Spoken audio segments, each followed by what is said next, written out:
time for Jeremy to get up in front of people. We're on a short sprint. This race is not a marathon. We have just a few days to really pick the traction up. It's growing. The momentum's growing. Everywhere we go, people love this guy. People love their family. I've been a road dog with them for the last few days. Every time I'm with them, we have a great time. They are a Christian family. I love them so much, and I appreciate them. I'm so glad that on the ballot this time, you don't have to hold your nose and vote. That's right. When you go to the ballot box, you've got a solid choice that you can make. Thank God for people that are willing to get up and actually run for office. Too many times, I'm guilty. We complain, but we don't bring a solution. This time, we got a guy bringing the solution. And that's right. Give him a hand. Somebody's willing to jump in. That's right. But tonight, to introduce him, his wife asked me, she said, can I introduce Jeremy tonight? And I'm going to be honest. I've never heard a politician's wife walk up and say, can I introduce the man of my dreams? I never heard it. There may be politicians in here. Your wife may not be here. God bless you. That's fine. I'm not trying to offend you. But it's awesome to see a husband and wife team. And you know what I told him standing right back there? I said, it does matter that you introduce him because we're not just electing a man to go to Congress. We're electing a man and his wife to go to D.C. and represent District 9. So tonight, as we're talking about this, it was a big debate about the redistricting. It's a huge thing. I know you guys have watched it take place. Do you realize that this district has Democrats that are running for office? That just yesterday morning, we stood at an event at the Farm Bureau Forum in Savannah, Tennessee, and the Democrats that are on the ballot, I'm not talking about California or New York, the Democrats that are on the ballot right now for your option to vote on if you wanted to, they would not put their hand over their heart and say the Pledge of Allegiance. I stood behind them and watched it, and I was disgusted by what I see. So we've got a couple of options. We can sit down and we can let them take over. Or you know what we can do? We can stand up and we can take this thing back. Yes. And I just believe it's happening. I believe God has his hand in this redistricting. It's been wrenched out of the hands of the Democrats that have destroyed the city of Memphis in the state of Tennessee. And I can say that because I personally have a son there on Bill Street tonight as a combat medic with the Tennessee National Guard. And I'm glad he's there because it's about time we clean this country up. And if we got to start in Memphis, let's do it. But there's a movement that's taking place, and it's not just something that's just barely happening. That district, our Tennessee National Guard is there cleaning it up. That district has now been spread all the way north, almost to Nashville, Tennessee, all the way through Williamson County, across Moore County, into Shelby County, Bedford County. We see all these counties that are covered. That district that once sat right on top of Memphis, and this is what I believe. I believe there's a wall of communism been built around Memphis, and it was built to destroy it, not built to preserve it. And we have opened up that floodgate, and it's time that as Tennesseans and Americans, we let our voice be heard loud and clear. And I'm glad that tonight you get a chance not to just meet Jeremy, but you also get a chance to meet his wife and his kids. They're here because they're all in this together. This is not just a campaign. This is a movement. What you stepped into tonight, it already feels different, and you know it because God has handpicked the people. I was in Lexington, Kentucky last week, and God dealt with me for 3 days about coming here and doing this. And I resisted God the whole time. I was working my job, and I'll be honest, I didn't want to do it. But God kept dealing with me, said, you have got to go. I'm here tonight in Pulaski, Tennessee, because God was dealing with my heart while I was working in Lexington, Kentucky. I live in Lawrenceburg. But God was dealing with my heart and said, you have to go. You have to go with this family. They need people together around them. Well, I'm giving you this voice to say, if you're serious about this night, about what you hear, I'm going to say, join us. Yes. I want you to keep that in mind as we go through this night. I'm going to introduce you to one of the greatest families I've ever met.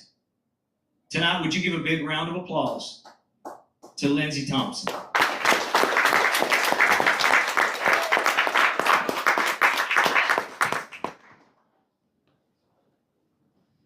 I don't know how I can compete with that. Thank you, Brandon. Good evening, everyone. For those of you who don't know me, my name is Lindsay Thompson, and Jeremy is my husband. You know, people often ask me, what is Jeremy really like? So I want to share with you a story. I knew what Jeremy Thompson was really like on our very first date, and I'm going to try to get through this without crying. You're going to be all right. She can. Jeremy had come to pick me up to take me on our first date. We were supposed to go to Nashville to the stockyards to eat, which he was a corrections officer at the time, and anybody that knows about the stockyards, that was a pretty big deal. He had come to pick me up, and about the time we were walking out the door, he got a fire call. Now, anybody that knows Jeremy knows that it doesn't matter what's going on. If that pager goes off, he's going. So we were about 2 miles down the road from a potential drowning on the Elk River. So needless to say, I spent our first date in the car with the sheriff on a date with him while he was dragging the river for a dead body. Now, the funny part of that story is he showed up years later alive. This man had faked his own death and tried to collect the insurance money. But the point of that story is, from that moment, I knew what kind of man I was getting. I was getting a servant. He never hesitated to answer that call. On what was supposed to be our first date, he chose service over himself. A man who put service before me at only 20 years old. And over the years, I've watched him do the same for his country, his community, and the people that he serves. I knew what I was signing up for that day, and today we proudly serve as a team. A man of faith, a man who would spend more than 2 decades in Army uniform, a volunteer firefighter, an EMT, a reserve deputy sheriff, a small farmer, a small business owner, but most importantly, a husband and a father. A man who spent his entire life serving others without asking for recognition. When I was a little girl, my grandmother used to tell me something. She said, "The truth will set you free." Years later, I also learned, because we have a son fixing to go to UT Knoxville, in August. So I looked up UT's motto. Part of the motto of UT Knoxville is, "The truth will set you free." When I think about Jeremy, I think about integrity. I think about truth. And the truth is, Washington does not need another politician. They need more servants. It needs people who will put duty before ambition, people before politics, and service before status. The volunteer state needs a volunteer.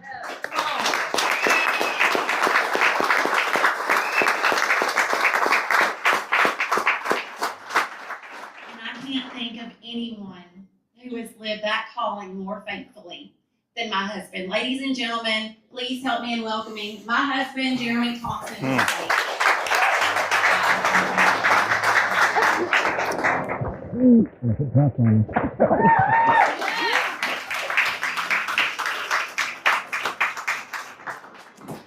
Well, we did this at our campaign kickoff over in Lincoln County, where we gathered more than 300, I'd say right around 200 people in 3 days. And that was something we were very proud of. She got up here and did a similar thing, and I said, that's a very hard act to follow, and it is. If you don't mind recognizing her one more time, I'd appreciate it. Thank you. I think it's important for those of you who are going to entertain me as your next candidate for U.S. Congress to get to know me and the family a little bit better. Now, she said a lot of things, Brandon said a lot of things, and I appreciate them greatly. But I have always been called to service. I tell this story often, and I don't want to bore you with it, and I certainly don't want to make you sad. But one of the things that catapulted my life into a life of service was trying to understand what life was about. In 1984, my father was killed in a trucking accident. And that left me and my brother at 5 and 2 years old with a single mother who was 26. And it kind of wrecked us for a while, but we figured out in that moment that life is not forever. And I say this all the time. If you live to be 100 years old, and most of us won't, you've lived a very short life. So what is it that you're going to do with your life between right now today, however old you are, young people, older people in the group, what are you going to do with your life to be of service to your country and to people around you? And I learned that at 5 years old. And a lot of people say, no, there's no way you knew at 5 years old that you were going to live a life of service. I can tell you that that was what was on my mind at 5. And I think there's a lot of reasons for that. Both my grandfathers served in the military. One on my dad's side was in World War II as a combat medic. And then my grandfather on my mother's side was in Korea and Vietnam, had 36 months in combat as an infantryman. So that was service to other people was something that was a little bit inherent and natural. And I was very proud of my country at 5, 6, and 7 just because of what my grandfathers had done. So I started thinking about, like, at some point, you're going to have to do something that serves other people. When I got to be 14, 15, and 16, I started looking for ways to volunteer. And I could not wait to get on my local volunteer fire department. And I started reaching out, even at 15 and 16. Is there a junior program I could get part of? I'll go pick up trash on the side of the road if it gets me there quicker. But I pursued that, and between my junior and senior year of high school in the summer, I went to fire school, the Tennessee State Fire Academy. I went at nights at the EMA office over at Lincoln County and got fully qualified as a Tennessee volunteer firefighter in between 1997 and 1998. Immediately graduating, I went to EMT school, worked for the ambulance service in Moore County and Lincoln County for a little while. But the point in all that is I was always called to public safety and service. And God has been so good to me in allowing me to serve in all of those capacities. People ask me all the time, how do you do all those things? How are you a reserve deputy sheriff, an EMT, a volunteer firefighter, and now a soldier for 22 years on active duty, by the way? The only thing I can tell you is God set it up for me. God set it up where I could serve in each of those capacities, respond to people's emergencies at 2, 3, 4 o'clock in the morning. Sometimes they're 4 hours long. Grady now, raise your hand, Grady, is now a volunteer firefighter with me on the same station. And if you get paged to, thank you. If you get paged to an early morning fire, you can go ahead, and I tell all the young guys this, you go ahead and calculate 4 to 6 hours on structure fire. That's about what you're going to be out on. Car wrecks with injury, you can be about the same time, but usually about an hour to 2 hours. If there's entrapment or other things, those can turn into 3 and 4 hour events. And we've done this for years now, over 20 years. We never wanted to get paid, never expected a paycheck. I had a close friend to me one time said, man, if you would commit yourself in a different direction to something that gets you paid, you'd be a rich guy. I have never chased life to be rich. I will not do that in Congress. I've not done it here. It's just who I am. I love serving other people. So again, I think it's important that you get to know a little bit about me and who I am if you're going to support me through this process. So we got married in 2004 after I chased her for several months in 1998. We dated for 6 years, but we dated for 6 years because I was unwilling to commit to her because I was so committed to the Army, or my endeavor to go into the Army. 2 of those 6 years, I was either in initial entry training or combat deployed to Afghanistan. So the way that unfolded for us is I went to the recruiting station and signed up for the Army without my mother, my family, Lindsay, or anybody knowing it. And that created some tension, but I knew if I asked their permission, they would speak against it. They would not want me to go do that. So I went and got that done. I entered initial entry training in 2001. And as you all know where you were in September of 2001, September 11th, 2001, I was at the Army Intelligence Training Center going through the All-Source Intelligence Analyst course. I had already been predetermined to go to the 20th Special Forces Group, 1st Battalion 20th Special Forces Group, which is a Green Beret unit. So when the World Trade Centers got hit, just an hour after that occurred, my instructors pulled me out of the classroom and said, Jeremy, your unit's being alert mobilized. You're going to go to Afghanistan from here. And a lot of people say, was that scary? You know, did that bother you? Well, no. Yeah, you don't join the football team not to play football. You don't join the baseball team not to play baseball. I joined the U.S. Army to go be a defender of this nation. I fully believe in what it's built on, what it stands for. I think we're still the beacon of freedom around the world. I believe in being good to people. But I think you got to be good to the people that are good to you. And what I mean by that is if you'll meet people with respect, 99% of the time they'll meet you with equal or mutual respect. There's that 1% out there that nobody can deal with on either side. And some of those belong to the Republican Party and some of those belong to the Democrat Party. Some of those are independents. But I would say we need to spend our time more on being good to people. But part of being good to people is holding people accountable. Our institutions of government have not been held accountable in far too long. The men and women who picked up arms against Great Britain 250 years ago did not sacrifice everything for us to bastardize the U.S. Constitution in the way that we've done it over the last 100 to 150 years. I believe that somebody has to go and hold that line of accountability. I know I'm that guy. My campaign team is on me all the time about saying, I think I'm that guy. I am that guy. So thank you. Thank you for that. So how did this turn? How did I think about you running for U.S. Congress, and why am I standing here before you tonight? Part of my intelligence career sent me to the Defense Intelligence Agency in D.C., Washington Navy Yard in 2016. 2016 was a very contested presidential race between Hillary Clinton and Donald Trump. I was part of the Asymmetrical Warfare Intelligence Analysis course there at the DIA during that time, and what I watched with my own eyes is people who were serving in the upper intelligence apparatus of our nation misaligned with my values. Not just being a grounded Christian and Christian faith guy, but somebody who loves my country enough to die for it. There was people in there that could care less about those things and more about alienating Donald Trump as a candidate, a presidential candidate, and shaping the apparatus against him. And I thought, that's borderline treasonous. We can't allow that. That's not something that we can foster and call ourselves the greatest nation on earth. So at the end of the day, that day, I went over to the House and Senate and I started talking to senators and congressmen and saying, hey, this is what's going on over at DIA. And I have to believe that if it's going on at DIA, it's probably going on somewhere else. And what I was told in that moment was, you're not the only one that's told us that. And it's not only going on in the intelligence apparatus, it's also going on in the federal law enforcement apparatus. So I thought, that's horrific. So that was heavy on my mind. I'm a very analytical thinker. I've read the Constitution. I understand it well. And I went home to a hotel room that night in D.C. and I called Lindsay. And we had this really long discussion about what I had been through that day. I said, I got to go talk to not only our congressmen, but some of our senators around the country involved in House and Senate Armed Services.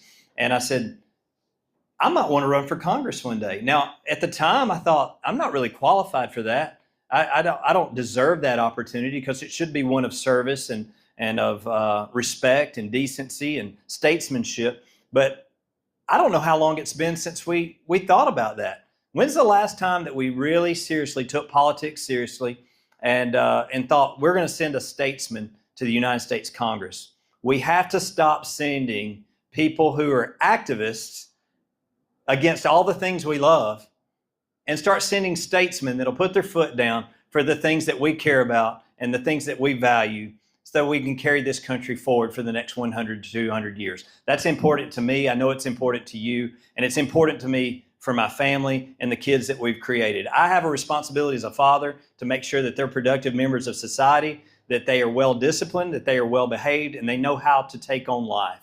I think we've done a decent job of that. I think that a lot of times you can see what kind of parent or adult you are through the eyes or actions of your children, and that's something I'm very proud of. Our kids did not grow up in a house that where they were told that life would give them everything or that life owed them something. They grew up in a house that was very structured, well-disciplined, and we pointed them in a direction that I think would make them successful. So why am I qualified for this job? People say all the time, well, you're not an elected official. You don't know how to write a bill, introduce a bill, write amendments, write-ups, and all the things. And I find that comical because the last 12 years of my life, I've been part of the Special Operations Association of America, headquartered in D.C. I was also a serving secretary and state president in the Enlisted National Guard Association of the United States at the federal level. If you don't know what those associations are, they're very kinetic to what goes on Capitol Hill. They're very involved with the House and the Senate and sometimes the executive on introducing legislation that enhances our military posture and our national defense system. So that's something that I take a lot of pride in. I'm no stranger to the House and Senate in D.C. It's something that I love very much. I don't love what I see when I go sometimes. I love the city. I love the history. I love going back through those who founded our nation and fought and died and sacrificed for it. And then I walk across to the House and the Senate, and I see people serving in those offices that aren't willing to do the same thing. And I'm aggravated by that. And they say a lot of times you won't step up and take a stand until you get aggravated. And I hate to say it, but we're not pissed off enough yet as a people to hold those lines of accountability. Well, I want to tell you that I'm going to go hold those lines of accountability. If you'll send me to Congress amongst those 435, I will start day one and hold those lines of accountability. So I don't want to waste anybody's time. I do want to open up the floor for questions if you have them. I hope what I've said has generated some thought in the room. And what I've asked everybody across the spectrum is to ask me the hard questions. Don't throw me softballs if you can help it. I'm here for the hard stuff because this is not going to get easier as it develops. We've got some positive forward momentum. We want to keep it, but it's not going to get easier as we go forward. So if you have questions or you have something on your mind, what is Jeremy about? What will he truly go represent? And what can he do for us when he gets there? Those are the kinds of things I want you to think about. And if you have questions, please ask them. I'm just going to get close to you with a microphone. It'll pick it up. That way we can get it recorded. It's fine. So you said that you don't have any experience as a politician necessarily, right? No. But you've got years of experience as a first responder. First responder and soldier, yes, sir. I actually just got off the phone with one of your people who used to be in the volunteer fire department with you, Dwayne Quick. Yes. So do you think that your years of service as a first responder better equips you for Congress than being a politician or knowing how to do the political type stuff? I think my exposure to things around the world, not only in my community, I've responded to thousands of emergencies over the years, and some of those are incredibly tragic and traumatic. And I process that very well. I don't know why or how. It's a God thing, but I don't come home in a dark spot or anything like that. I usually come home just having felt good about what I was able to go out and do to make a positive difference in someone's life. But I think the answer is absolutely yes. Being exposed to multiple traumatic or tragic events over the years develops character and a thick skin to go into environments that other people aren't comfortable in. And I think if there's any value added there, that's probably it. I don't get uncomfortable walking in the room with generals or decision makers, elected officials. It just doesn't make me nervous. It never has. If there was something that needed to be said in a room full of decision makers or senior level officials or officers, I never hesitated to be the voice in the room to make sure they heard what they needed to hear versus what some people thought they wanted to hear. I think it benefits also. I'm Jowsey Mess. Yes, sir. Volunteer fire here in Jowsey County. I also think it benefits. Thank you for your service. Thank you. I also think it benefits that you've been inside people's homes to see the life that they live, to be able to make better decisions for them. Absolutely. There's a lot of decision making out there that we've corrupted over time. And I think government has abandoned the people in a lot of ways. One of the primary responsibilities of a United States congressman is to communicate back to the people and educate not just the process, but the history of our nation and why it's so important to protect. And I don't see that happening at all. I see a lot of arguing back and forth over things that don't change anything positive in our lives. The needle moves very little, if any at all. We talked about budgets the other day. We make about $500 trillion a year as a nation. We pay $1 trillion a year on the national debt that we've created. And our national spending right now is somewhere between 6 and 7 trillion.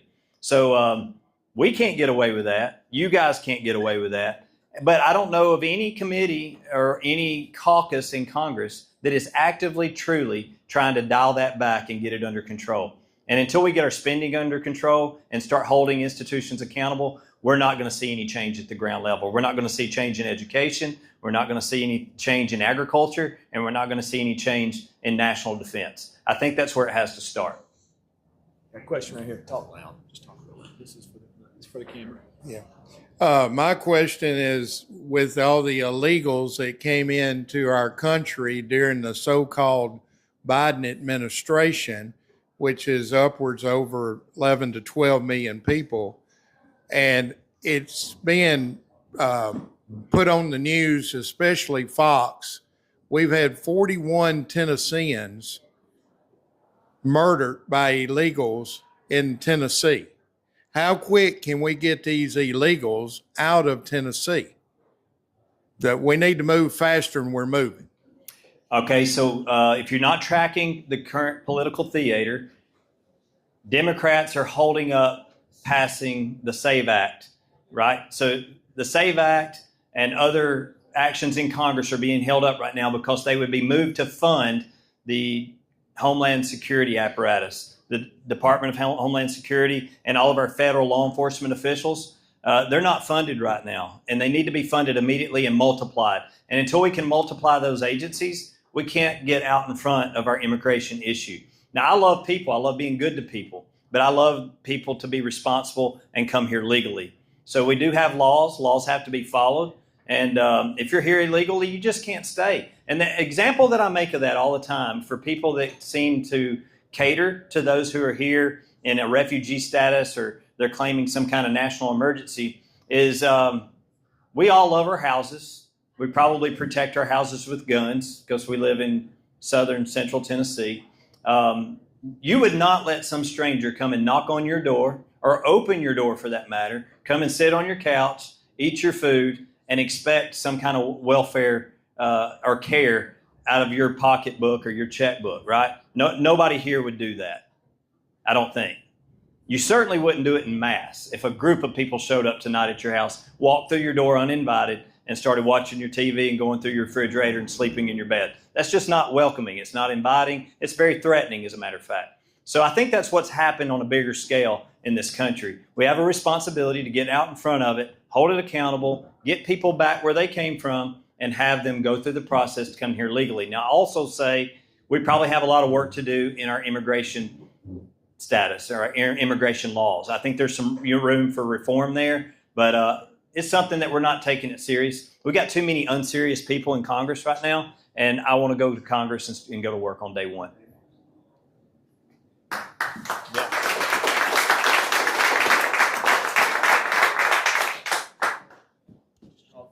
Yeah, first of all, I'd like to thank you for your Christian testimony. I'm a retired pastor and seminary professor, so I'd like to thank you for that. Secondly, it's clear that you are a supporter of the military, and I think you would be a supporter of the military in Congress. I've heard enough, I think, to know that. My question is, you mentioned a while ago that it was a lot of Democrats that are kind of holding up the legislation to only allow citizens to vote and to support the SAVE Act. But really, it's largely rhinos that are holding that up.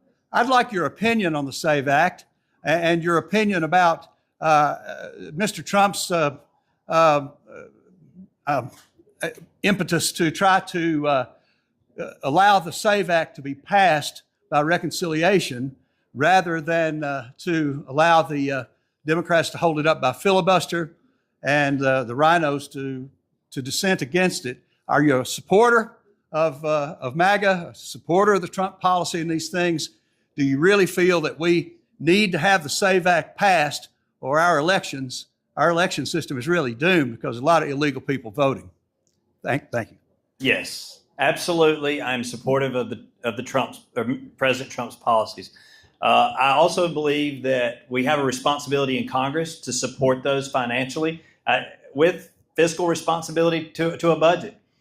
We passed a Congressional Budget Act in 1974, and we have not adhered to that more than 35 times since 1974. More than 35 times, that would be 35 years. Since 1974, we have failed to present a realistic budget to the President of the United States, which forced us into operating on what we call continued resolution. As it pertains to the SAVE Act, we absolutely have to get that passed. Otherwise, he's going to be forced to do it through executive order. I think there's too many of those already, but that's not a codified action. We have to put that in law. I've voted in Tennessee elections since I was 18 years old. Every presidential primary and election, I've showed up and I have voted Republican because that's how I align, my values align. But not one election or one cycle have I gone and not had to be, number one, registered with a local election office and then present a valid state ID. We have to hold that line of accountability. I think Tennessee sets a really good example for election security across the nation. I just think that we need to advance that example and make sure that people are adopting it in every state. And unfortunately, it's the states that have the highest volume of people and the highest population that seem to be the most egregious in violating it. And I think it's borderline treasonous, and we have to hold it accountable.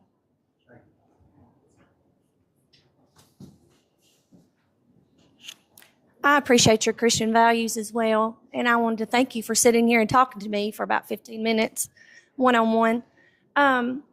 What could you do in Washington that could bring money back to Tennessee that could then bring money back to the counties, like Giles County? We've had to cut the budget. We can't pave the roads in the county that we need to because there's a shortcut in funds. So what could you do for that? Yeah, so I think there's a lot of avenues at the federal level, and we've gotten this, I don't know when it started, but anybody heard the word grant before? Okay, so we constantly find ourselves in every government or local government entity filing for grants. You ever filed for a grant? I have not, but I know people. You probably know people. I know that we can get on them in Giles County. Absolutely. So federal grants are managed through multiple committees and offices throughout the federal government. And then people get to pick and choose who the winners are based on metrics and criteria. One of the most egregious examples of that is small town volunteer fire departments who can't sustain because it's a burden on the tax base, right? The volunteer fire department or emergency services generally do not produce revenue. They're kind of a burden on the tax system.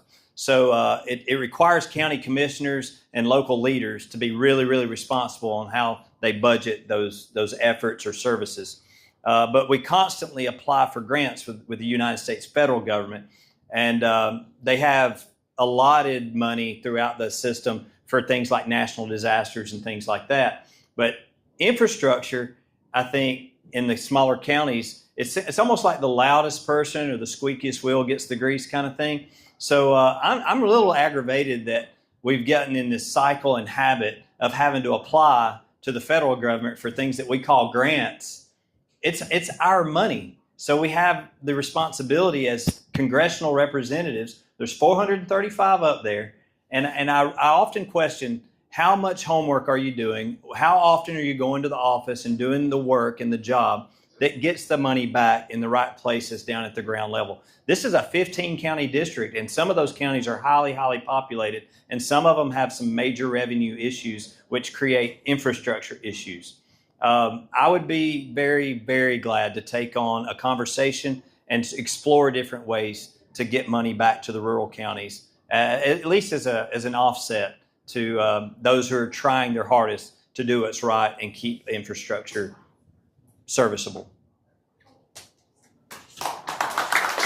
I don't want that to come across as a false promise, okay? There's a lot that has to go on in D.C. There's a lot of processes and stuff like that. So I've told everybody I've talked to, I want to be really, really careful of not making you a ton of promises that I can't go to D.C. and follow up on. What I can promise you is that I can be the loudest person in the room and the most aggressive person by hour and develop a team that's process-oriented to get the job done. I went to D.C. with my campaign consultant the other day, and we walked in, I want to say 6 or 7 offices, and I'm not going to name them because you would all know them. Many of them are on the news cycles regularly.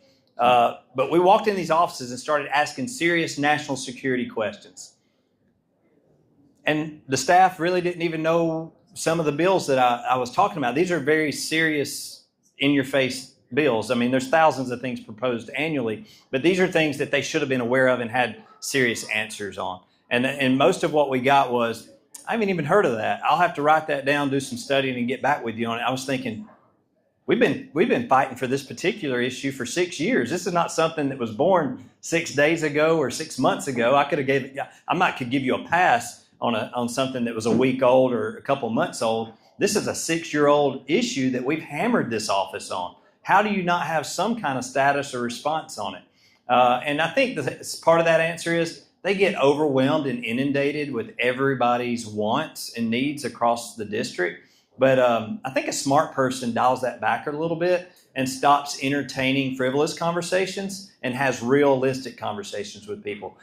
For a congressman to entertain you, set you down in his or her office and just nod to you and say, yeah, we're going to take care of it and we're all over it, I just think that's disingenuous and unrealistic. So I think it's time for somebody to say, hey, I can appreciate where you're coming from as an organization or an individual, but we don't have the capacity or the time to cover down on that particular issue right now. We are focused on getting these things done, which will help your issue somewhere down the road. I think that's a better, more logical and realistic approach to legislating and governing.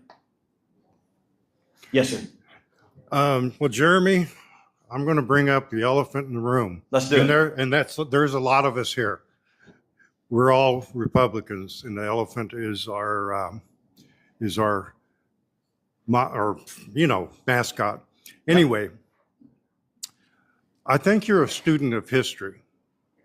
I think you probably understand that our founding fathers were not professional politicians. They were people who came out of life from various factions of life and got together to do the right thing.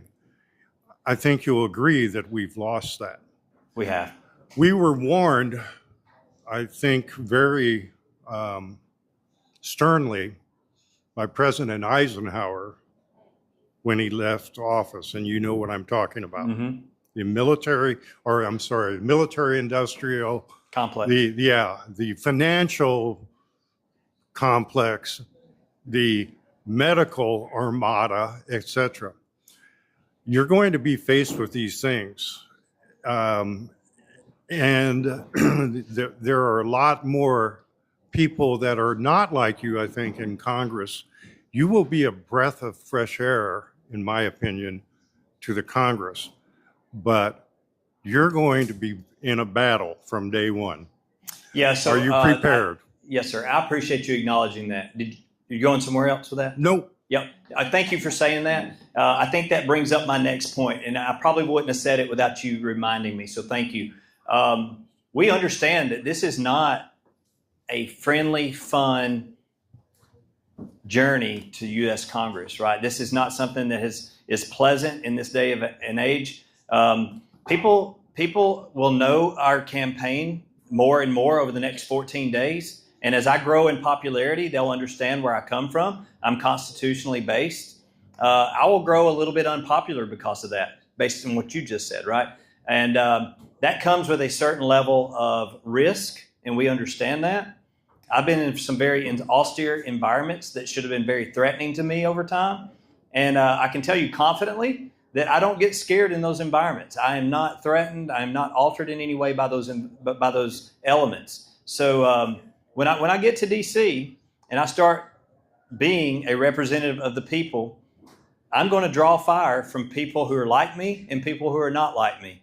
And I'm going to be called all the things. You can go ahead and brace yourselves for I will be the most racist, misogynistic, all the buzzwords things that ever entered the halls of Congress here shortly.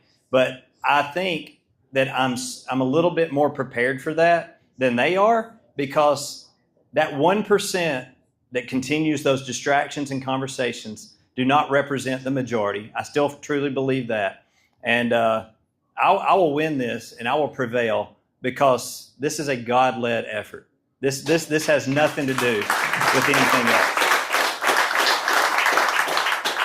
Yeah, one of our immediate actions in U.S. Congress is we've got to put God back in our institutions and our thought processes. It's just got to happen. Yes, sir. Right here. I got you. Go ahead, sir. Sounds like you need to hook up with Tim Burchett up there when you get there. Yeah, I like Tim Burchett a lot. Now, obviously, he's endorsed my opponent, and that's okay. It's politics. It's no problem. I've developed no ill will toward any elected official over this whole thing. It's actually almost irrelevant to me in this effort.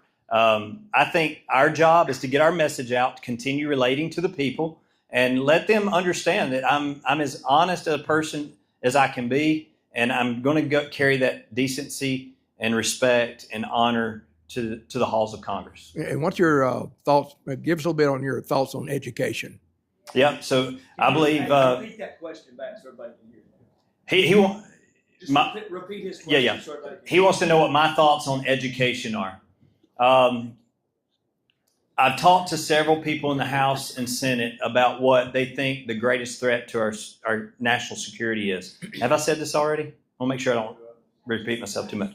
Okay, so I talk to them all the time about our near-peer adversaries and threats: Russia, China, North Korea, Iran. And those are always the national security threat conversations in Congress. What nobody wants to talk about, it seems, is that education is our single greatest national security threat. I truly believe that. I believe our greatest national security threat exists in K through 12 education, and this is why. We're no longer, sorry, go ahead.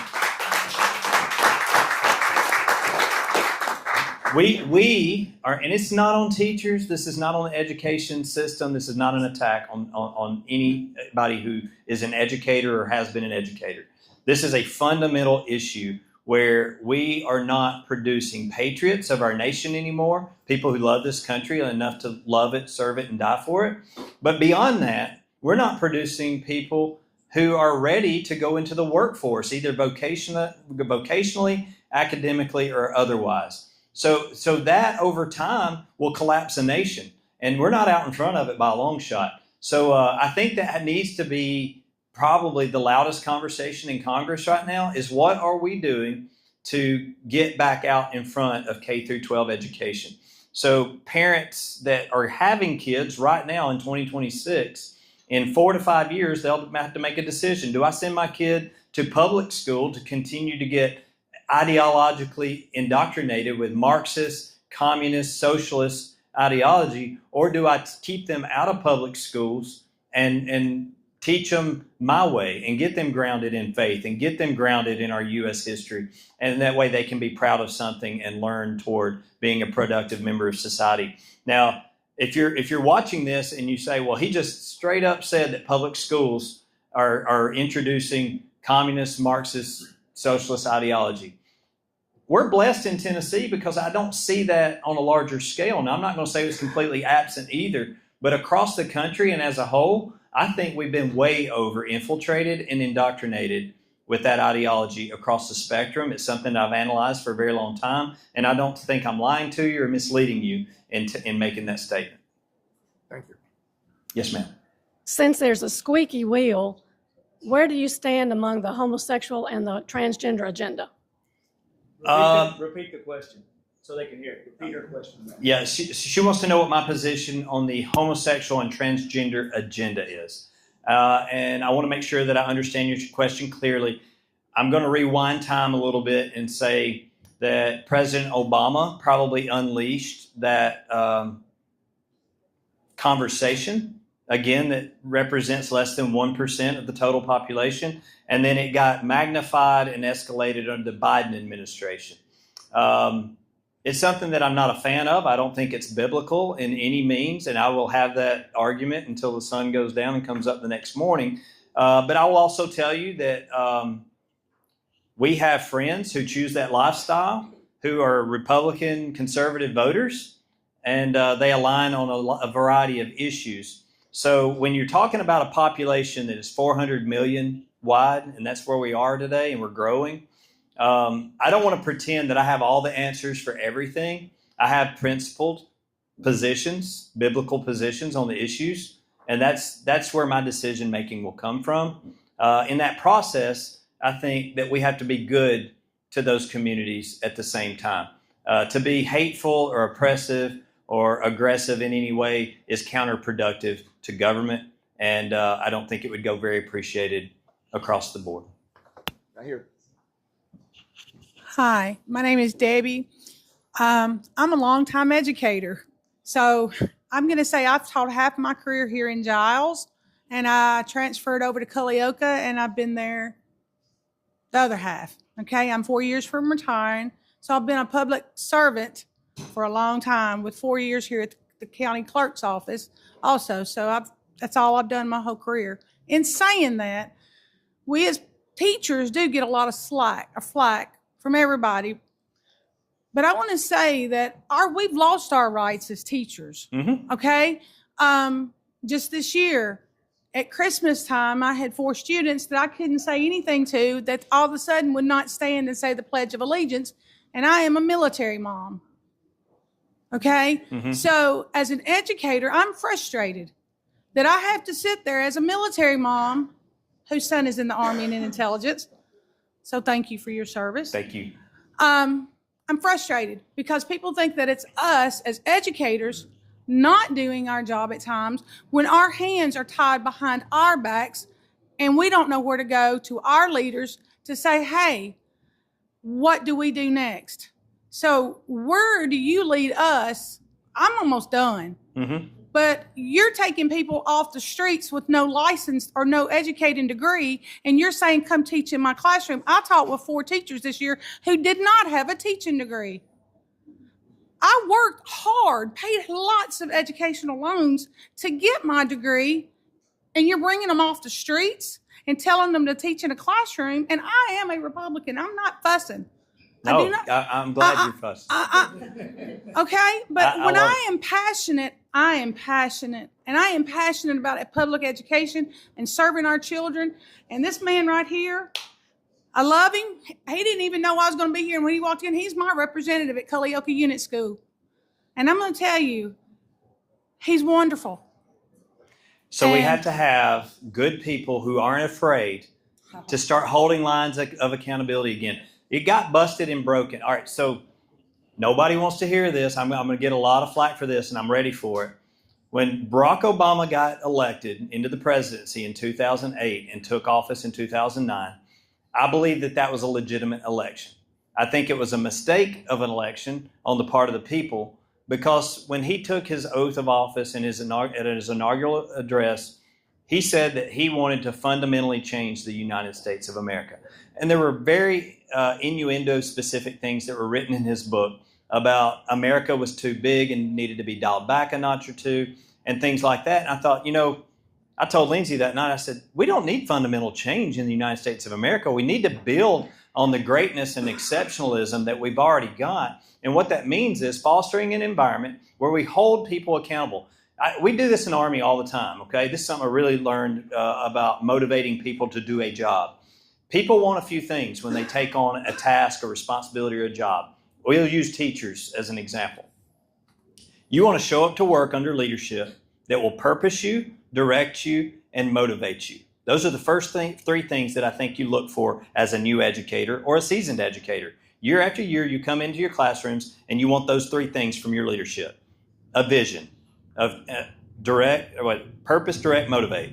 All right. After that's established and they put you on your way in your classroom and you're doing good things for the people under your care, then you want to be coached, guided, and mentored by people who have been there and done it, right? So I would say you could be considered an elder in the arena now. How many years did you say you taught? This is my 27th year. 27th year. So certainly you're a seasoned educator, and you've seen over those years things. You've seen things deteriorate over the years where you've lost accountability more and more and more. And I don't know if you'll agree with me or not, but I think the lack of accountability started in 2009. And then, so from 2009 to 8 years after that, then we got President Trump came in. He recognized a national emergency because we had 8 years of a lack of accountability in the implementation of conversations and ideology that don't move the needle in a positive direction for the majority of Americans.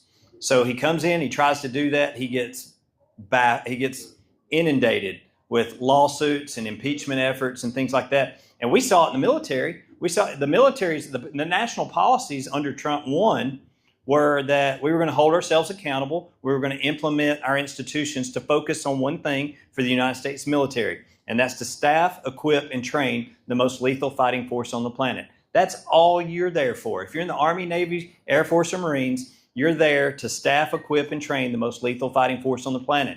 You're not there to get distracted on DEI conversations. You're not there to get distracted on the LGBTQ conversations. We know all that exists, and there's no issues. It never was prior to then, at least in the military. We all functioned as one to get one job done, and that's to be the greatest national defense apparatus for the United States of America. Now, I saw that collapse under Obama, and then I would just say that I think Biden's existence in the White House was arbitrary and illegitimate, and I had a major issue with the orders that came down under his presence in the White House, and I became a very resistant soldier. I will tell two examples. The first thing is I had an open range, firearms range, when the DEI policy came down from the Pentagon. And I was told to immediately shut the range down, and we had to go talk about DEI because it was a DOD directive. And I thought, why are we doing that? Why would we shut down a primary component of our training and focus to go talk about a DEI policy that will do nothing good for this formation? Zero. And I asked the commander, I said, when's the last time you had a DEI issue in this unit? He said, I can't think of one. I said, when's the last time you had one in your career that you can recall? He's like, we've had an EO complaint or two along the way. I said, that's fine. That's easy to handle as a command group. That's what you're there for. It's called green tabbing. And but when's the last time there was a fundamental ideological issue that relates to DEI? He said, I don't know that there is one. I said, there's not. And I'm not shutting the range down for that unless you want to run it. And they didn't shut the range down. They went back to the headquarters, and here we just kept things going as normal. Now, we did open up that conversation later that evening, and in a facility where it just turned into a back and forth over basic hateful ideology, that had no positive impact on that formation. So then several months go by, and then COVID hits, and they want to do a DOD-directed mandate for the vaccine, or what they call a vaccine. I struggle with that one. But I said, I'm not taking it. I came home and I told Lindsay, I said, I'm not going to be forced to take a medication by the United States government. It's just not happening. So that turned into a gauntlet for me. I think I was well respected within my formations. I think people leaned on me as a leader to say, if you're not doing it and they're not going to mess with you, how do I get on your team? Because I don't want it either. I don't want to be forced to take a shot that people know little or nothing about. And this was my fundamental principle in that. And I had this conversation with leaders.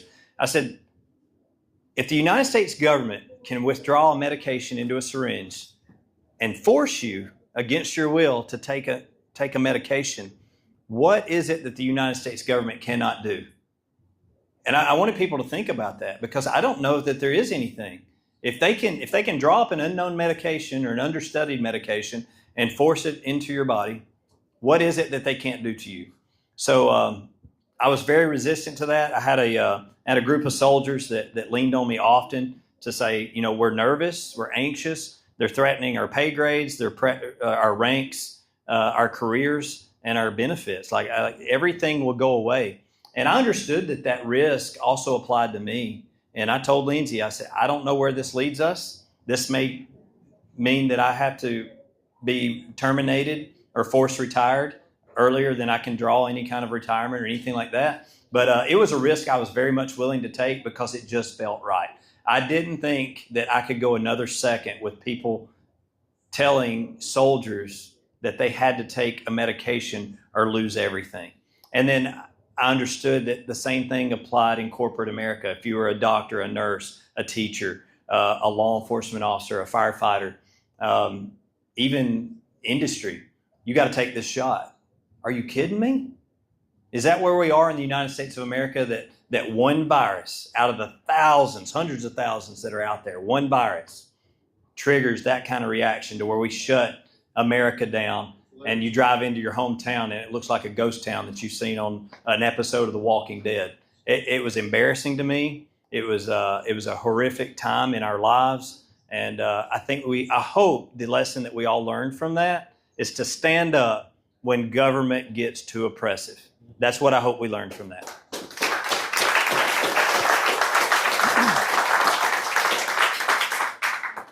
Jeremy, this is an insurance question. I'm a county commissioner here in Giles County.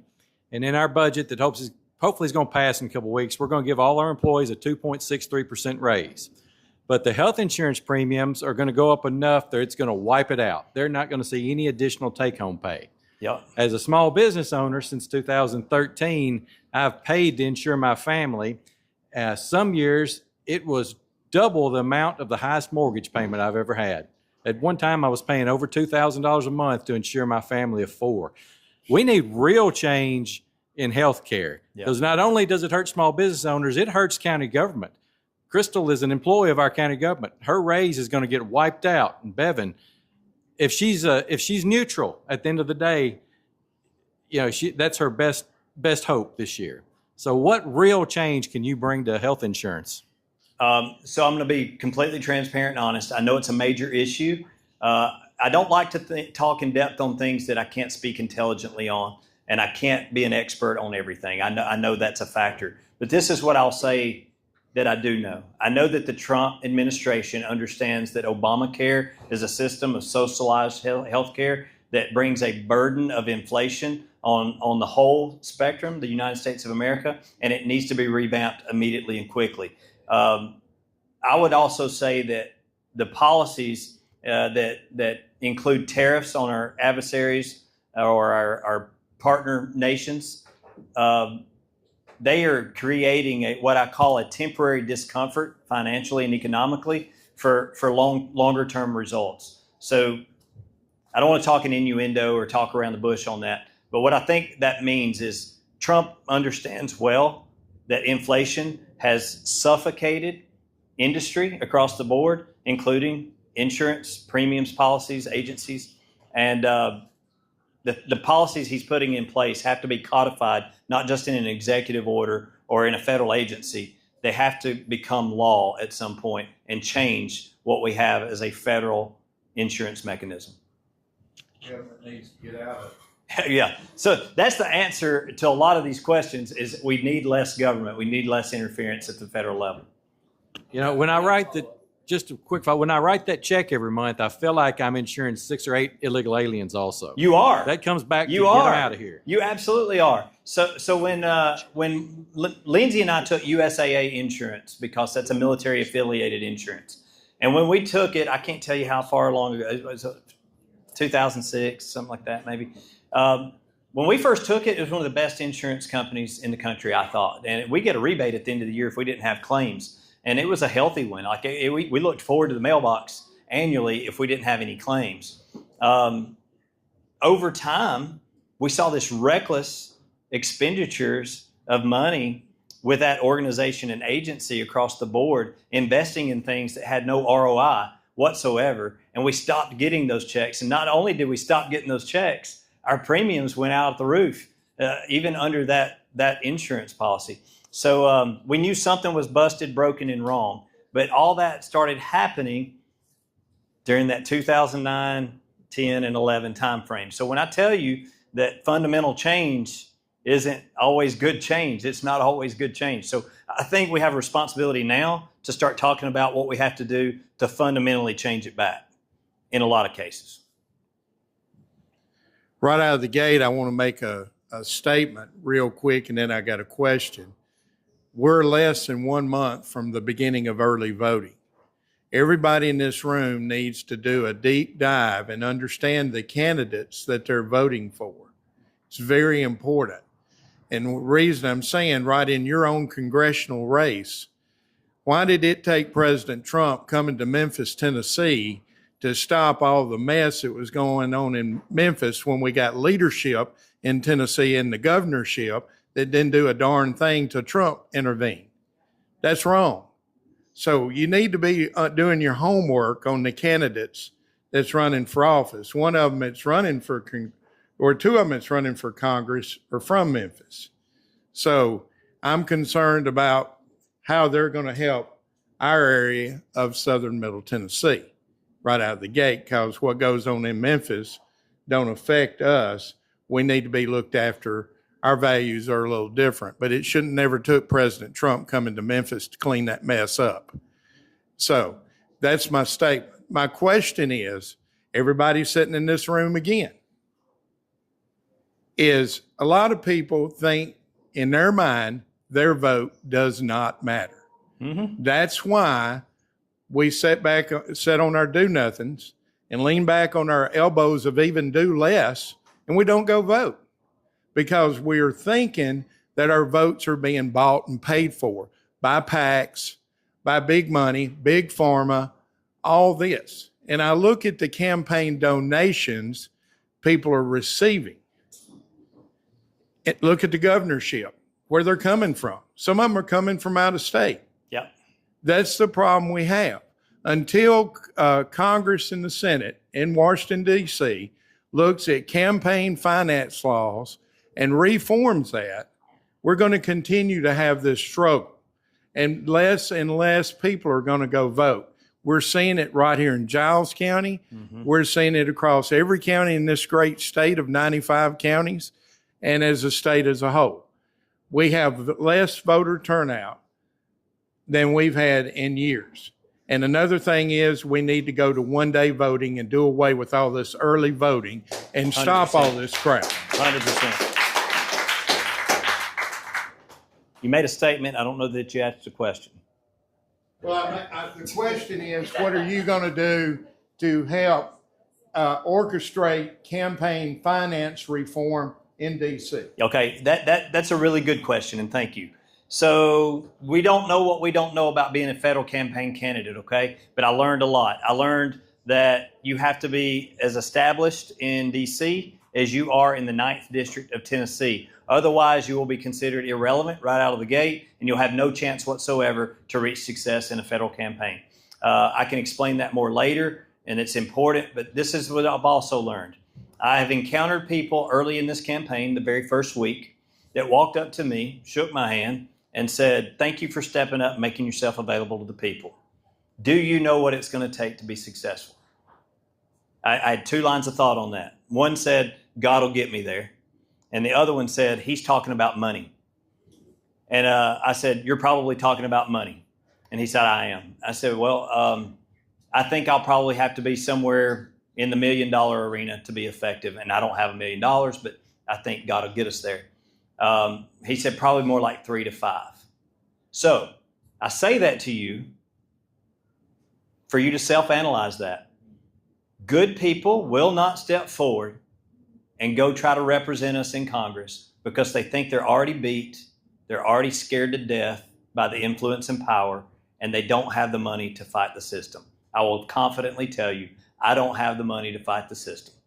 I have God on my side, and He'll get me there, and He will choose who He wants in that office on August the 6th. And if it's not me, He's got a plan for me elsewhere. But we're here for a reason, and we believe it's a God-led, protected effort. And we're going to appreciate all the help, support, and promotion we can get leading into August the 6th.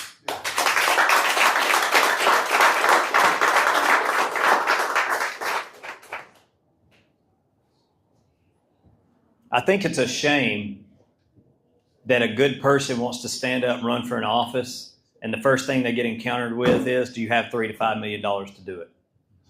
I think that's wild. Tell them what the position pays per year. It's $174,000 base pay for U.S. Congress. And then my understanding is there are additional pay categories for establishing staff and satellite offices in the district. Yes, ma'am. So I work for a corporation, have been in corporate for quite a number of years. We have a lot of legal immigration that comes through. I see it on a weekly basis with the H-1B visas. I understand scientists, doctors, researchers, all of that. I see a lot of IT, other kind of, areas in that kind of realm. And to me, that's an abuse of the system. That's not an H-1B visa in my mind. That's not a specialty kind of job that someone here, a U.S. citizen can't fill. Mm-hmm. My question is, how will you, go about trying to kind of mitigate those kinds of circumstances? How do you hold corporations responsible, especially corporations that get a lot of government money? All right. So the first thing I'll tell you is it's going to take the SMEs in that field, like yourself, that are observing that and are willing to have that conversation either through an organization or an individual to the congressional office. The first thing you have to do is raise the flag that it's an issue.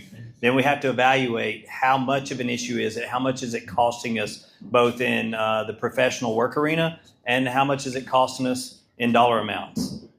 So I think what I would do to tackle that question is, if you brought that to me, I would look into it and say, how much is that affecting not just the district, but at the federal level, we represent I would be representing the 9th Congressional District of Tennessee, but I would also be a voice in the room of the 435 on committee or subcommittee to raise that issue to the right people and gain resolution. I believe this is the answer, and I believe it's an easy one.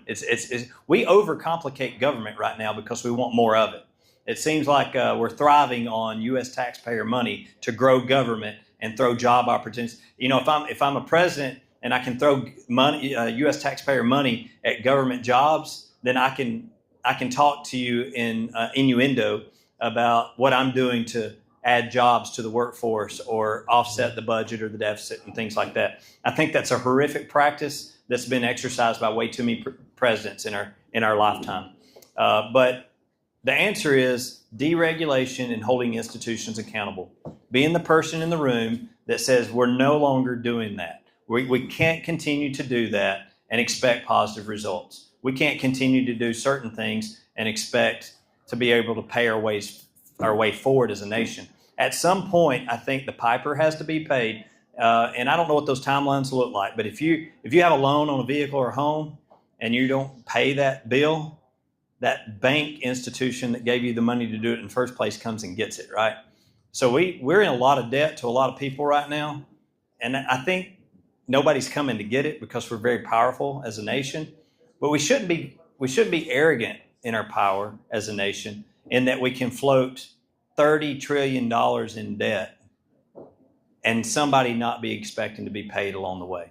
So I think we have a major responsibility that's getting ignored, abandoned, and overlooked in the United States Congress. And if I'm blessed with the opportunity to go, those are the kinds of conversations that I will have on week one. And I don't need my hand held either. I've been to D.C. I've been there for 12 years observing as a third party. I've been involved, like I said, in legislation for a long time. I don't need to be escorted around D.C. 6 months before I understand the job and before I can get a team put together and go to work. So, Yes, sir. I'm back. yes, sir. You said the piper has to be paid. You got to pay the piper. My name's Piper. Yeah, you did. Somebody owes you money. I guarantee it. Somebody owes you money. Yeah. Well, thank you for indulging me. But one of the things that I asked if you were a student of history, which you obviously are, and I brought up the founding fathers who served and then went back to their jobs. Right now, we have professional politicians who are there forever and ever. Mm-hmm. And I'd like to know what you think of term limits, not only for the politicians, Yep. but for that ingrained staff, that Washington insider, that when you go to your desk the first day, your staff will be there and tell you what to do. Yeah. So I There's want a lot to of get your that thoughts goes on on at the local, state, and federal level. Yeah. I call it indoctrination. You Yeah. get elected to go represent the people, and then you show up on Right. day one and you get told how you're supposed to do that. Yeah, exactly. Versus telling them how you're going to do that. Jeremy, they can't hear the back. Uh-huh. The speaker or the mic is just going forward on the question. Can you repeat the question so that people in the back can hear before you answer or summarize it? Okay. Is that better? I didn't want to be too loud. That sounds hot. Yours is good at this one. Oh, okay. I see what you're saying. Sorry. Okay, I see what you're saying. All right. So I think the question was Term limits. term limits and how I feel about it, but not just term limits for the politician or the elected official. How would I handle or address the fact that staffers get assigned to these congressional offices? They're there for decades, rotating elected officials in, and then telling the elected official how to run the office versus the elected official telling them how they're going to run it. Am I accurate there? Okay. Yeah, I've observed that. I'm very well aware that that is an ongoing and horrific practice in U.S. Congress. But let's start with term limits. For years, I argued that if the founders wanted term limits, they would have put them in the U.S. Constitution. Okay, that was my argument. They were a very smart group of men. They weighed it in a lot of ways, and they said, if we needed term limits, we'd put it in the United States Constitution. That was my argument for many years, and this is why. Because I believe it's the voter responsibility. We, the people, it's our responsibility to hold the government accountable, and we're not doing it. We've systematically abandoned our responsibility over time. We've become more and more lazy and apathetic and comfortable, and we only get involved in elections when things don't go our way on a broad scale. And I'm saying that I'm guilty of the same thing. So term limits. Where's Byron at? Is he in the back? So he sent me an email today and said, would you sign a pledge to promote term limits in Congress? And that would be 3 terms in the House, 2, 4, 6. That would be a total of 6 years. 2 terms in the United States Senate. That would be 12 years, two 6-year terms. Accurate? And then the presidency is already a 2-term limit. So my answer at this point, because we have become so lazy, apathetic, and disconnected from the government process, I think it's imperative that we get out in front of that. Now, my only concern in establishing term limits in the House and the Senate, and I think the framers probably felt like this too, is what prevents the next knucklehead from just getting in there each term after term after term. If the voters are apathetic and we hit the easy button for them, and that's what I think this is, by the way, and we fix it for them by establishing term limits, then what compels voters to continue to engage in the political process? So those are my initial concerns, is that if we continue to fix things for the voters, when are they going to wake up and be angry or aggravated enough to go fix it for themselves? So if we're already turning out less than 30% of our voter base and then we implement term limits, that fixes the problem for them at the government level. That means I'm going to go to government, write another law or support another law that says we're going to implement voter term limits and take that responsibility out of the voters' hands. So I'm a little torn on it, just to be honest. I think that's the people's responsibility. But if the people are going to continue to abandon the responsibility, maybe it's relevant to have the conversation and see what term limits will look like for the long term. That one right here. So my question is, what could you do for homeowners? It seems like when I bought a home here 3 years ago in Tennessee, every time I try to do some fixing up on the property, my taxes go up. Mm-hmm. I feel like I'm penalized for trying to fix my house up. Mm-hmm. So what can you do to help homeowners with the taxes? Can you repeat the question? Yeah, so he wants to know what the federal government can do for homeowners and taxes continuing to go up, where you feel like every time you make an improvement or try to purchase something different, you're going more and more in the hole. And I think the answer is we have to get out in front of inflation. Inflation comes from 15 to 20 years of bad policy. It's something that I think President Trump is well out in front of. But again, he got interrupted for 4 years in his first effort. He's being messed with this time, even though he has a majority House and Senate. It's being interrupted because there's a small majority there. I do believe Republican conservative policy has the best way forward in terms of bringing the tax code back under control and giving more money to the people. And then we just have to stay in that conversation and get things rewritten and codified. He's got a lot of things in executive order right now that I think are providing some temporary change and relief in some areas, but it's not enough and it's not comprehensive. So we need to get out in front of it, create real law that's going to be long-term and codified outside of an executive order. Because when Trump leaves office and we don't get a Republican conservative president, we're going to lose all that momentum and we're going to go right back into that 1% conversation that does nothing to move the needle for the majority of Americans. So if people want to know why we're so far behind, it's because we've been distracted for far too long on the things that do not matter on the bigger scale. I'll try to speak loud enough for y'all to hear me back there.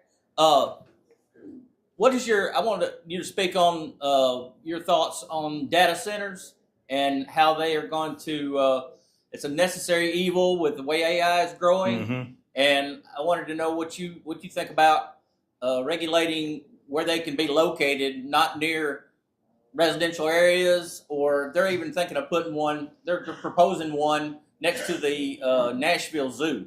Yeah. And the Nashville Zoo is bucking against that. And I was wondering what your thoughts on regulating the locations of those because it affects water, it affects sound, Yeah. it affects heat, it affects temperature, and what do you think? So the question is, how do I feel about data centers?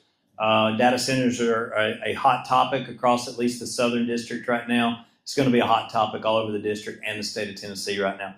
So what I will tell you is data centers are a major part of future infrastructure. If we're going to continue to use AI technology, phones, and data, we have to have the processing centers that can process that and make us near peer, not competitive, but near peer dominant to China, Russia, North Korea, and other nations. So part of the big, beautiful bill, which was very comprehensive and came with a huge budget increase, was to implement this technological infrastructure that includes data centers. So what I would say is there has to be a healthy and responsible balance. You have to get your local, state, and federal officials engaged in the process. If I get elected to Congress, my oversight over that is going to be limited to about 3 areas. And it's going to be the Department of Energy, the EPA, and the TVA.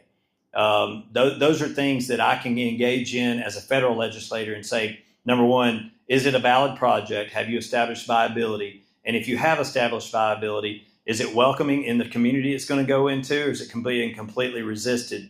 And does the community have the resources necessary to sustain it? So you're talking about hundreds of thousands of gallons of water. So these things really have to be co-located with rivers and streams to stay cooled. But they also are a major strain on the electric grid and the electric system.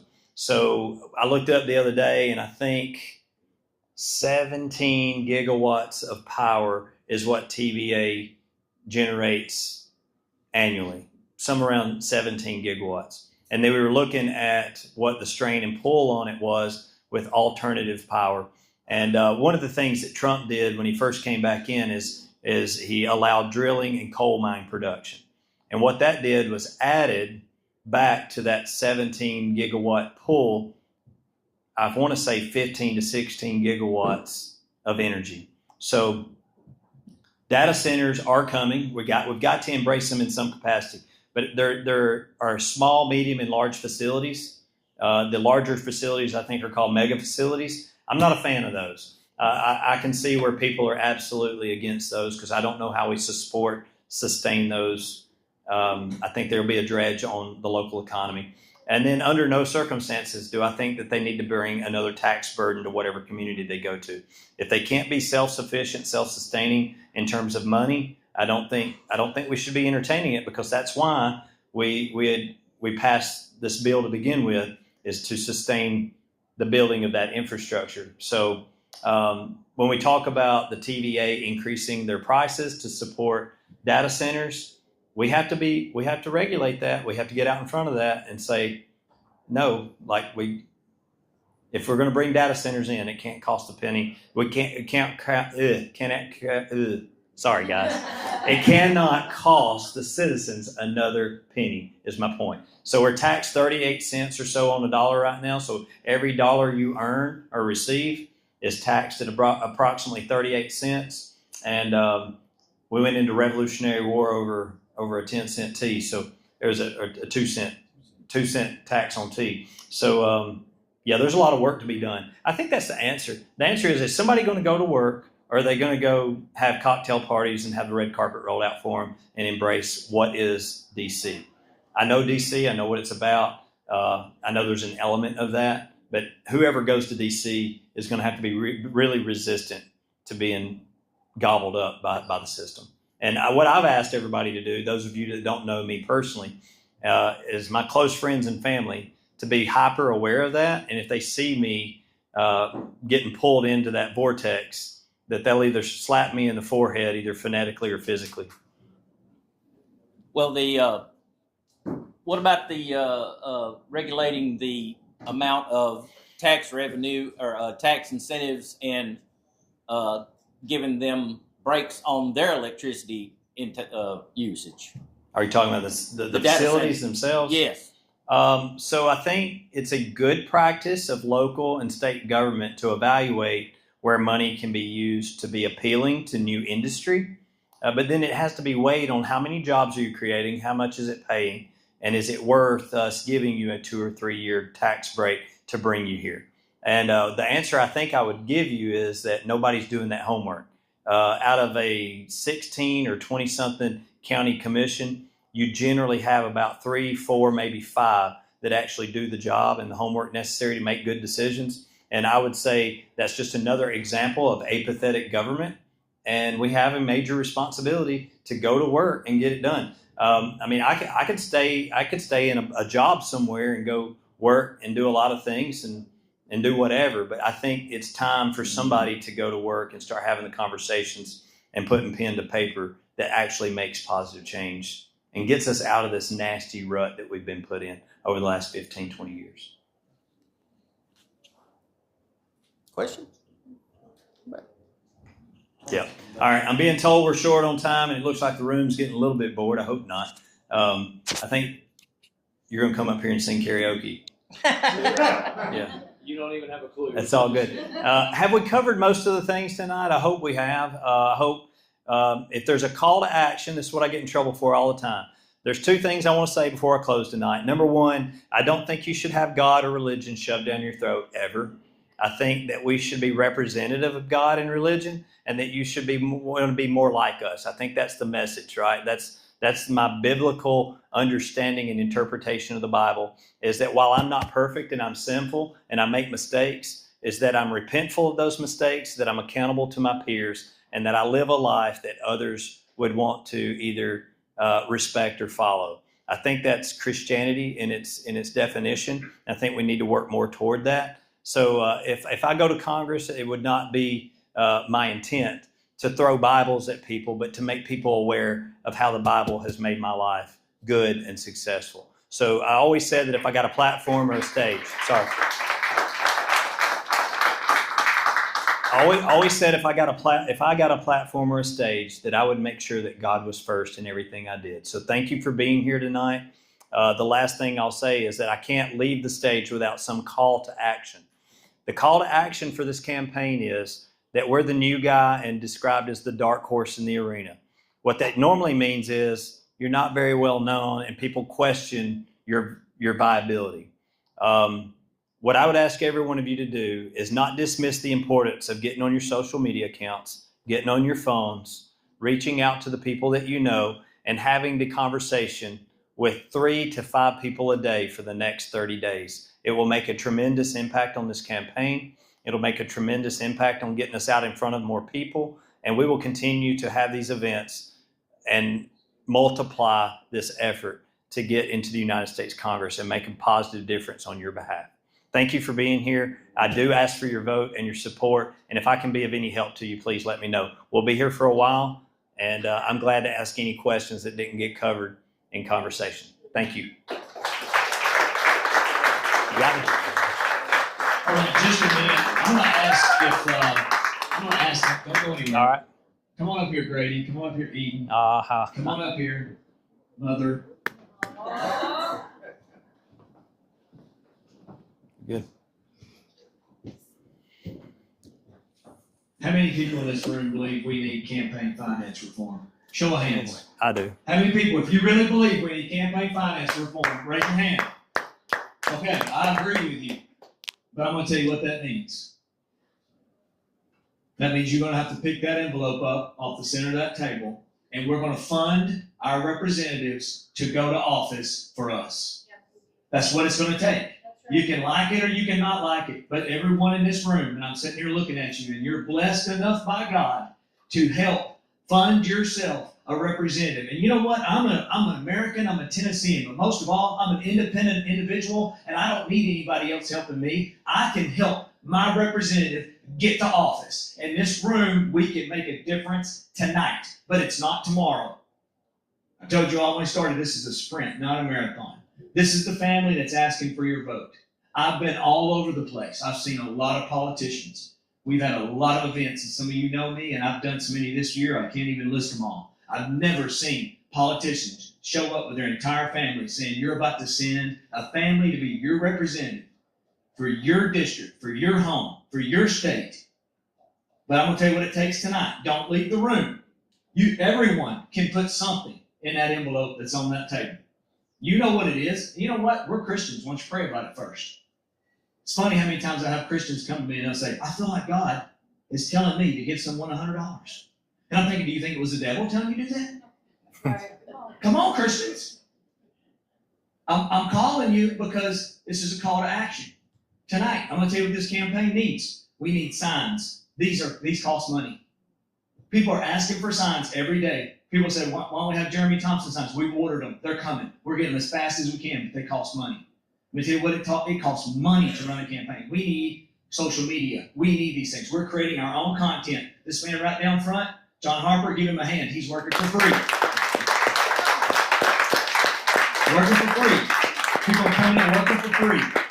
Donating their time, donating their services. And I'm going to tell you, we need you. We need you tonight to pick that up. If you can't put money in the card, if you have your phone, you can scan the card that's on the middle of the table, scan that QR code. Scan that QR code and make a donation. I'm asking you to do it because I want a representative that's going to represent the people. But we want campaign finance reform. I'm going to tell you where it starts. It starts at your table tonight. That's where it starts.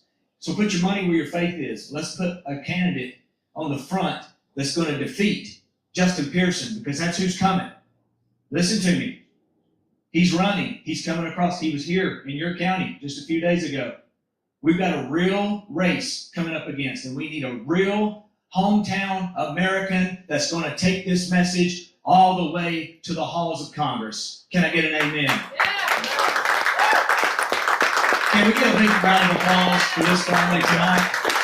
Willing to sacrifice their time, willing to dedicate their life to see this country remain free and your freedoms. Thank you all. Thank you. God bless you all for being here. Please take care of that envelope. Come see us before you go. We want to get your name on a sign-in sheet. Byron, do you have that sign-in sheet back there? We got a sign-in sheet back there. If you'll sign up, we'll tell you where we're going, and we'll keep you on the email list. Can you tell them if they choose to donate to please fill the card out, because we have FTC Please compliance. fill the card out if you donate, because under campaign law, we're supposed to know who donated the money. So just please fill that card out for us. That's the law. Brandon always forgets this, but this video is going to be on. It'll be on YouTube. If you go to YouTube and type in "Big Oldies Media," it'll come up, and the events that he did yesterday will come up, and you can share that out to people if you like what he said. If you don't like what he said, you want to make fun of him. Either way, Big Oldies Media on YouTube, and you can share that out to anybody you want. Thank you. Thank you. Have a good night, everyone. God bless you. God bless your family, and God bless the United States of America. Thank you. Thank you, lady. Good job.